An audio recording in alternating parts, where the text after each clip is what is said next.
Thank you for joining us today. We're honored to discuss our topic entitled What is Biodiversity? As we gather here, I invite you all to embark on a journey of discovery and exploration. Over the next few minutes, we'll delve into this very timely and important topic. And I hope that by the end of our time together, you'll leave with valuable insights and a deeper understanding of the said topic. So without further ado, let's begin this journey together. May I call on Mr. Ken Gote for the first slide? Good day, everyone. What is biodiversity? Biodiversity refers to the variety and variability of life forms on Earth. It encompasses the diversity of species, their genetic makeup, and ecosystem they form. For example, a forest containing many types of trees, dozens of bird species, and both big and small mammals is described as having high biodiversity.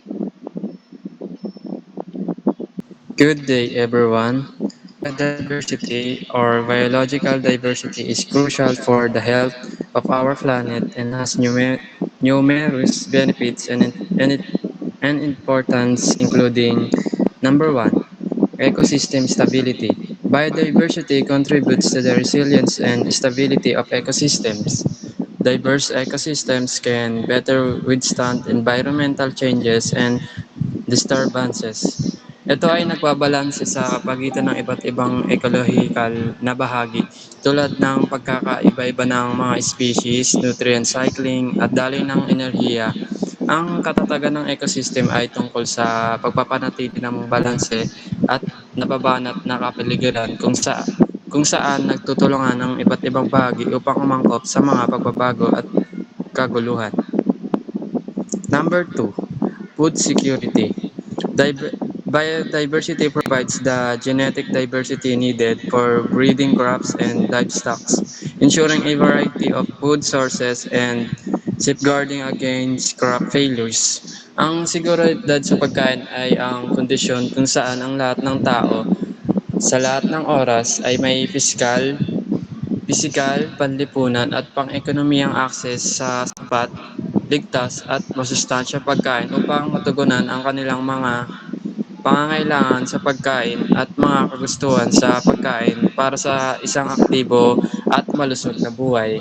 Ang seguridad sa pagkain ay pangunahing aspeto ng kailangan ng tao at mayroong itong panlipunan, pang-ekonomiya at pang-politikang implikasyon.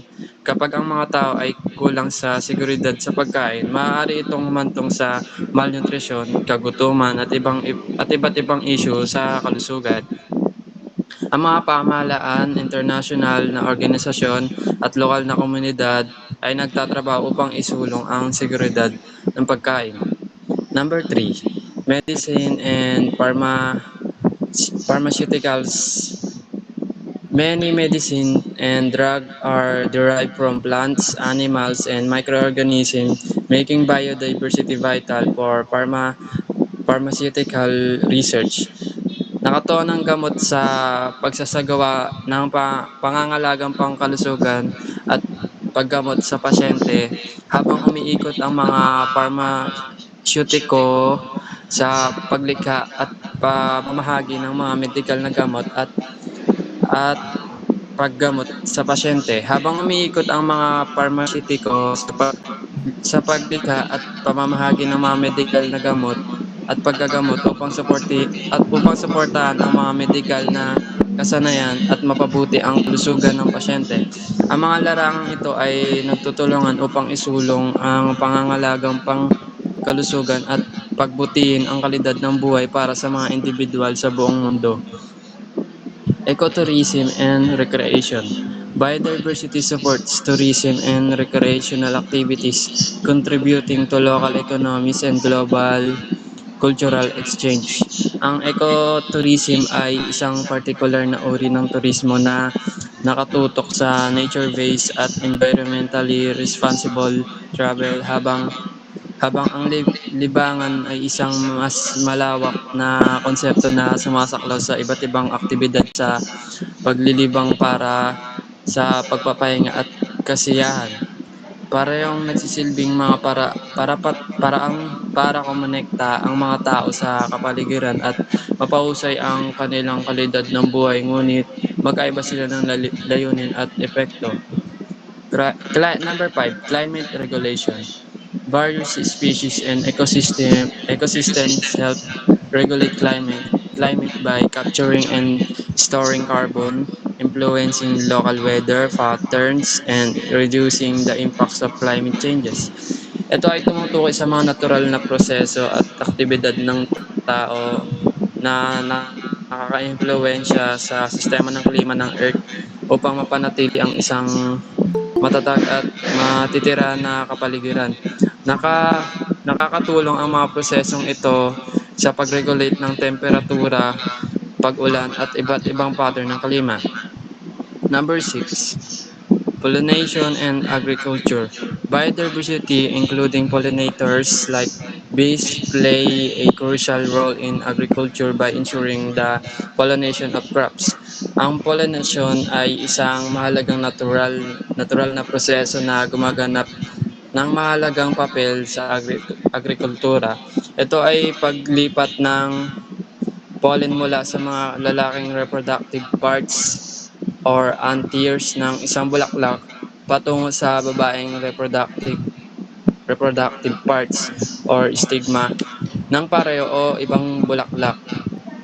Ang prosesong ito ay mahalaga para sa pagpapabungan at pagpaparami ng maraming uri ng halaman. Kabilang ang mga nagbibigay ng mga prutas, gulay at mani na bubuo ng malaking bahagi ng ating mga pananim na pang-agrikultura. Ang pollination ay isang pangunahing proseso sa agrikultura na gumaganap ng isang kritikal na papel sa produksyon ng pananim, ani, at ang pagkakaiba-iba ng mga pagkain kinakain natin. Binibigyan din nito ang kahalagahan ng pag-iingat at pagprotekta sa mga pollinator upang matiyak ang pagpapanatili natin. Number 7, clean water and air.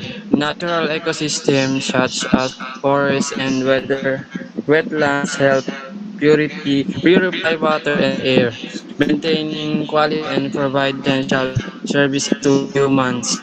Ang malinis na tubig at malinis na hangin ay mahahalagang bahagi ng isang malusog na kapaligiran at mahalaga para sa pananatili ng buhay sa Earth. Number 8, scientific understanding. Biodiversity offers opportunities for scientific research, enhancing our knowledge of life on Earth and contributing to innovation in various fields. Ito ay tumutukoy sa kaalaman at pag-unawa sa mga natural na phenomena, proseso at prinsipyo na nakabatay sa mahigpit na siyentipikong pamamaraan at ebidensya. Number 9, aesthetic and cultural value. Biodiversity enriches our lives through art, culture, and aesthetics, providing inspiration and a sense of wonder. Ang aesthetic value ay nababahala sa sensory appeal at kagandahan ng isang bagay habang ang kultural na halaga ay nauugnay sa kahalagahan nito sa loob ng isang partikular na kultura o panlipunang konteksto. Parehong gumaganap ng mahalagang tungkulin sa paghubog kung paano natin nakikita at pinahalagahan ang mga bagay, likhang sining at karanasan. Number 10, genetic resources. Biodiversity stores a vast genetic pool that can be crucial for future breeding efforts, conservation, and adaptation to changing conditions. Ang genetic resources ay tumutukoy sa koleksyon ng genetic material tulad ng mga gene, traits, at genetic diversity na matatagpuan sa iba't ibang organismo, kabilang ang mga halaman, hayop, at microorganism. Ang mga mapagkukunang ito ay sumasaklaw sa genetic material na maaaring mamamana at maipasa sa mga susunod na henerasyon. Conserving biodiversity is essential to maintaining the delicate balance of life on Earth and ensuring the well-being of present and future generation. And that's all. Next reporter po.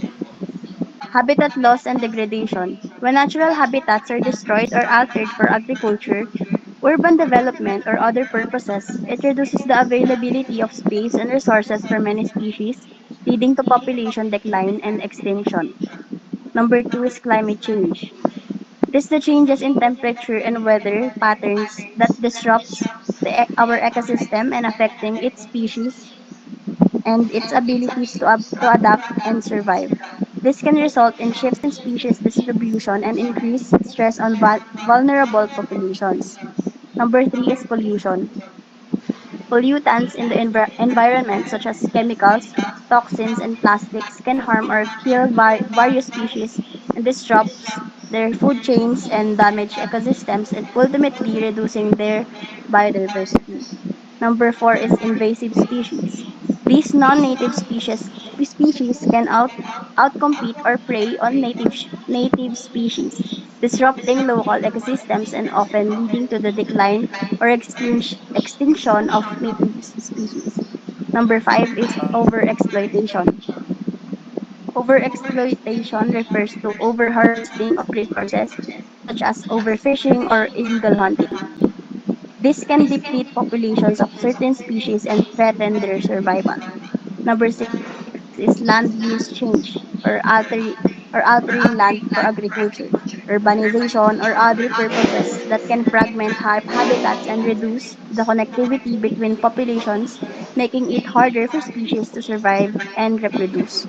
Number seven is illegal logging and deforestation. This refers to the removal of forests without proper management that can destroy critically that, that can destroy habitats critically and decrease their biodiversity, particularly in tropical rainforest. Number eight is human population growth. Growing human population demands more resources, which can lead to increased habitat destruction, overexploitation, and greater environmental pressure. Number nine is infrastructure development. Building roads, dams, and other structures can fragment habitats that disrupts migration routes and results in the loss of biodiversity. And lastly, natural disasters, which refers to the catastrophic events like wildfires, hurricanes, and earthquakes that can hardly and directly harm ecosystem and species, leading to their population decline and extinction. Dumako naman po tayo sa human population group. Regarding naman po sa susunod na report, dito po ay tatalakayin natin ang human population group.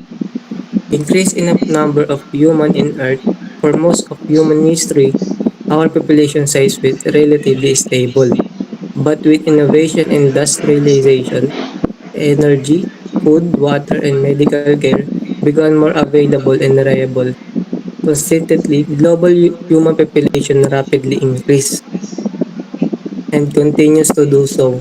With the dynamic impact of global climate and ecosystem, we will need to technology and social innovation to help us support the world's population as we adapt to mitigate climate and environment changes. So, sa pagpapatuloy nga ng paglobo ng populasyon ng iba't ibang bansa, especially sa bansa natin, nakakalungkot lang isipin dahil maraming mahirap mapigilan sa paglobo ng populasyon, kagaya na lamang ng nakakabahan ng sabi ng Commission of Population na pumapalo ang mga Pinoy sa 117 million na bilang ng populasyon bago matapos ng year 2023.